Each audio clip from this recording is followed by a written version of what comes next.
हरियाणा में इस साल 2026 के अप्रैल महीने में 2 राज्यसभा की सीटें खाली हो रही हैं। वर्तमान में बता दें आपको कि हरियाणा से 5 राज्यसभा की सीटों में से 4 राज्यसभा की सीटों पर भारतीय जनता पार्टी का कब्जा है और 5वें निर्दलीय सांसद कार्तिक शर्मा है, जो कि कहीं ना कहीं भारतीय जनता पार्टी के समर्थित चेहरे बताए जाते हैं। लेकिन अप्रैल 2026 में 2 सीटों पर चुनाव को लेकर सियासी गहमा गहमी मचने वाली है। भाजपा के पास 48 विधायक हैं। 2024 में मोहन लाल बड़ोली के नेतृत्व में भारतीय जनता पार्टी ने प्रचंड जीत हासिल की हरियाणा में और तीसरी बार पूर्ण बहुमत की सरकार बनाई, जो कि 2014 की मोदी लहर से भी बड़ी जीत थी। लेकिन कांग्रेस पार्टी ने भी 2019 के मुकाबले बेहतर प्रदर्शन किया और कांग्रेस पार्टी की सीटों की संख्या जो 2019 में 31 पर सिमट कर रह गई थी, वो सीट 37 तक पहुंच गई। हालांकि कांग्रेस पार्टी को सत्ता में वापसी के लिए अभी इंतजार करना पड़ रहा है। 2 राज्यसभा की सीटें हैं। एक राज्यसभा की सीट पर शॉर्ट टर्म का कार्यकाल था, क्योंकि दीपेंद्र सिंह हुड्डा जिस वक्त 2019 में लोकसभा का चुनाव हार गए थे रोहतक लोकसभा से, उसके बाद उन्हें राज्यसभा भेज दिया गया था और फिर 2024 का लोकसभा चुनाव उन्होंने लड़ा और वो चुनाव लड़ने के बाद वो सीट खाली हो गई थी, जिस पर संख्या बल में मजबूत भारतीय जनता पार्टी ने कब्जा कर लिया था। किरण चौधरी जो उस दौरान राज्यसभा में सांसद बनी थी, वो भारतीय जनता पार्टी के कोटे से बनी थी। दूसरा चेहरा है, आपको रामचंद्र जांगड़ा दिखाई दे रहे हैं। ये ओबीसी चेहरा है और इनका कार्यकाल भी 9 अप्रैल 2026 को राज्यसभा से समाप्त हो रहा है। अब ऐसे में कौन चेहरे होंगे? ये बीजेपी के संभावित चेहरे मैं आपको दिखा रहा हूं। ये बीजेपी के संभावित चेहरे हो सकते हैं राज्यसभा सीट के लिए, राज्यसभा कैंडिडेट बन सकते हैं ये बड़े सियासी चेहरे जो मेरी कंप्यूटर स्क्रीन पर आपको दिखाई दे रहे हैं। ऐसे में तारुफ करवा देता हूं कि आखिरकार ये बड़े जो सियासी नाम दिखाई दे रहे हैं, जो चेहरे दिखाई दे रहे हैं, इनकी हरियाणा की राजनीति में क्या विशेषता है, क्या खासियत है। दरअसल सिरसा की पूर्व सांसद सुनीता दुग्गल आपको दिखाई दे रही हैं। ये महिला चेहरा होने के चलते दावेदारी पेश कर सकती हैं। रामविलास शर्मा बड़ा चेहरा हरियाणा बीजेपी का, जिन्हें वट वृक्ष भी कहा जाता है हरियाणा की राजनीति में, वो भी इस सीट को लेकर के अपनी दावेदारी पेश करना चाहेंगे। लेकिन इस सीट के चुनाव में, राज्यसभा के चुनाव में मनोहर लाल खट्टर और नायब सिंह सैनी की अहम भूमिका रहेगी, क्योंकि केंद्रीय हाईकमान से सीधे टच में मनोहर लाल खट्टर है और कहीं ना कहीं नायब सिंह सैनी पर प्रदेश की जिम्मेदारी है। उसके बाद जेपी दलाल आपको दिखाई दे रहे हैं। ये नायब सिंह सैनी की कैबिनेट में और उससे पहले मनोहर लाल खट्टर की कैबिनेट में कैबिनेट मंत्री रह चुके हैं। लोहारू विधानसभा सीट से आते हैं और बड़ा जाट चेहरा उभर कर भारतीय जनता पार्टी में सामने आ रहे हैं। उसके बाद ओम प्रकाश धनखड़ आपको दिखाई दे रहे हैं, जाट वोट बैंक को प्रभावित करने वाला एक बड़ा सियासी चेहरा, जो कि हरियाणा की राजनीति में बीजेपी को लगातार मजबूती दिलाने में कामयाबी हासिल करते रहे हैं और बीजेपी चाहेगी कि इन पर दांव लगाकर इनके सियासी अनुभव का लाभ उठाया जाए। एक और चेहरा आपको बड़ा चेहरा मोहनलाल बड़ोली के रूप में दिखाई दे रहा है, जिनके नेतृत्व में विधानसभा 2024 का चुनाव लड़ा गया और बीजेपी ने अपने इतिहास की सबसे बड़ी जीत हरियाणा में दर्ज की। इनके नेतृत्व में वो चुनाव लड़ा गया 2024 का। कुलदीप बिश्नोई के घर पर जिस तरीके से नायब सिंह सैनी केंद्रीय मंत्री यहाँ पर मनोहर लाल खट्टर जो है वो पहुंचे थे, डिनर पार्टी में शामिल भी हुए थे और परिवार से मुलाकात भी की थी, तो कुलदीप बिश्नोई की भी दावेदारी सीट पर मानी जा रही है। इसके साथ साथ मनीष ग्रोवर आपको दिखाई दे रहे हैं, घनश्याम सर्राफ जैसे लोग दिखाई दे रहे हैं। लेकिन सबसे ज्यादा जो चर्चा है वो इस बात की है कि हो सकता है कि किरण चौधरी को कंटिन्यू किया जाए पूरे कार्यकाल के लिए, पूरे टर्म के लिए एक राज्यसभा सीट पर, क्योंकि 2 राज्यसभा की सीटों पर जो चुनाव होने वाला है, इसमें राजनीति के तमाम जानकारों का यह मानना है कि एक सीट बीजेपी के खाते में कंफर्टेबल जा सकती है, दूसरी सीट पर कांग्रेस पार्टी अपना दावा ठोक सकती है, क्योंकि उनके पास भी 37 विधायक हैं।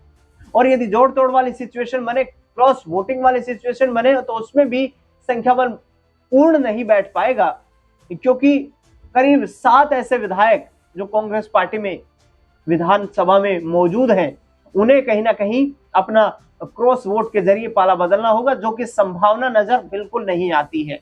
तो ऐसे में एक सीट पर कांग्रेस पार्टी का दबदबा हो सकता है, दूसरी सीट भारतीय जनता पार्टी बड़ी आसानी से हरियाणा में अपने कब्जे में करते हुए नजर आएगी। लेकिन इतने चेहरे जो कि फाइट में दिखाई दे रहे हैं, इसमें से किसका भाग्योदय होता हुआ नजर आएगा, ये देखना बेहद दिलचस्प रहेगा। इस पूरे मुद्दे पर हमने अपने साथी अमन जी से चर्चा की और उन्होंने क्या कुछ बताया हरियाणा की राजनीति के बारे में और आने वाले वक्त में इस सीट पर, राज्यसभा सीटों पर होने वाले चुनाव के बारे में, वो बयान आपको सुनवाते हैं। बीजेपी के अंदर भी एक लंबी फहरिस्त दिखाई पड़ती है, जहां पर चाहे कुलदीप बिश्नोई की बात करें या और तमाम चेहरों की बात करें, कैप्टन का जिक्र आपने किया, उनकी बात करें, ऐसे कई चेहरे हैं जो अपना दावा पेश करते हुए दिखाई पड़ रहा है। वैसे में बड़ा सवाल ये होगा कि क्या किरण चौधरी के साथ ही बीजेपी इस सीट के ऊपर जाना चाहेगी या यहाँ से कोई नाम नया निकल कर सामने आ सकता है। चूंकि अभी अगर तकनीकी तौर पर देखा जाए तो बीजेपी एक ही सीट पर अपना दावा पेश कर सकती है जो लगभग उनके हिस्से में आती हुई दिखाई दे रही है। दूसरी सीट की बात करें तो वो जोड़ तोड़ की जो हम बात कर रहे थे उसके तहत हो सकता है, लेकिन फिलहाल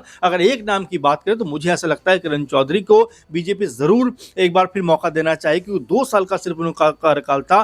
फुल टाइम अगर कार्यकाल के बारे में सोचा जाए तो किरण चौधरी को बीजेपी राज्यसभा फिर से भेजेगी। बीजेपी किरण चौधरी को हो सकता है यहाँ पर फिर से राज्यसभा की बड़ी जिम्मेदारी सौंपने जाए। कांग्रेस के लिहाज से बात करें तो अशोक तंवर बड़ी दावेदारी पेश कर सकते हैं।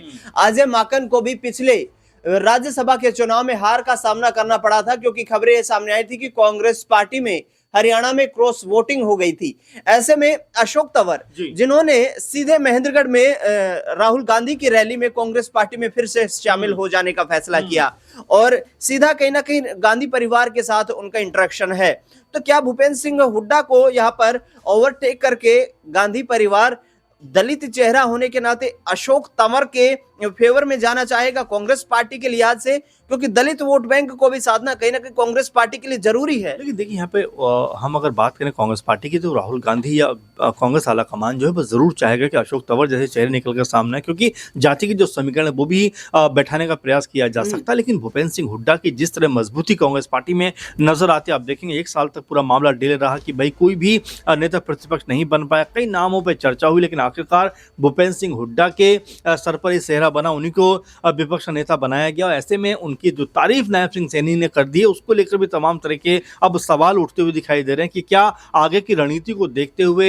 एक तरीके सोची समझी ये रणनीति के तहत बीजेपी जा रही है कि उनकी तारीफ करने का मतलब ये है कि क्या यहाँ से उनके पाले से भी कुछ लोग लेकर आए जा सकते हैं। इसके अलावा आप जो नामों पर जिक्र कर रहे हैं क्या वो अशोक तंवर हो सकते हैं, अजय माकन हो सकते हैं, यानी कि 2 ही चेहरे कांग्रेस पार्टी के पास बड़े नजर आते हैं। इक्का दुक्का नामों पर और विचार विमर्श चल सकता है, लेकिन मिला जुला कर ये 2 चेहरे जो हैं ये बड़े चेहरे हैं। उनमें से एक नाम अगर कांग्रेस पार्टी चाहेगी तो मुझे ऐसा लगता है कि अजय माकन वो नाम हो सकते हैं। बड़ा नाम है, बड़ा चेहरा है, कांग्रेस पार्टी को रिप्रेजेंट करते हुए राज्यसभा में नजर भी आते रहे हैं, तो हो सकता है कि उन्हीं के नाम पर कांग्रेस पार्टी मोड़ लगाती हुई दिखाई पड़े। सर, आखिरी सवाल रहेगा ओबीसी चेहरे के रूप में रामचंद्र जांगड़ा जो राज्यसभा में थे भाजपा के खेमे से, अब क्या ओबीसी वोट बैंक को लेकर राव इंद्रजीत सिंह और राव नरबीर सिंह एक बार फिर से एक दूसरे के आमने सामने आ सकते हैं? क्योंकि चर्चा ये भी चल रही है कि सुधा यादव को फिर से राज्यसभा भेजा जा सकता है।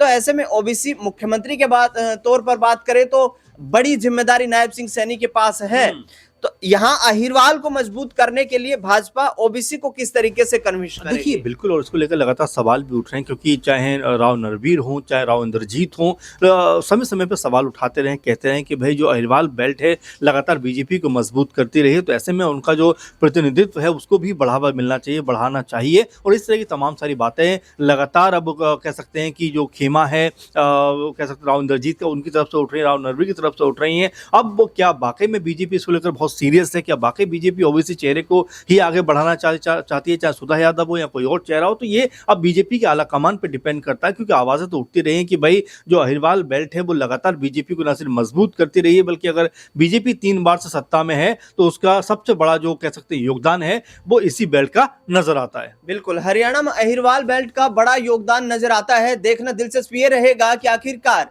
ओबीसी चेहरे के रूप में भारतीय जनता पार्टी राज्यसभा के लिए किसे नामित करती हुई नजर आती है, क्योंकि जिस तरीके से वोट बैंक के लिहाज से देखा जाए तो अहिरवाल क्षेत्र काफी अहम हो जाता है भारतीय जनता पार्टी के परिप्रेक्ष्य से। 2024 के हरियाणा विधानसभा चुनाव में भी इस क्षेत्र से 28 विधानसभा सीटों में से 22 सीटों पर बीजेपी ने जीत दर्ज कर ली थी। उसका बड़ा कारण यह था कि एक तरफ राव इंद्रजीत सिंह भारतीय जनता पार्टी के खेमे में मौजूद हैं, जो कि गुरुग्राम से लोकसभा सांसद हैं, और करीब 12 से 13 ऐसे विधायक थे जो कि सीधे राव इंद्रजीत सिंह के वोट बैंक से संबंध रखते हैं। देखना बेहद दिलचस्प रहेगा कि ओबीसी सीएम के बाद अब राज्यसभा में ओबीसी की सीट किसके खाते में हरियाणा में जाती हुई नजर आती है। फिलहाल इस खास रिपोर्ट में इतना ही।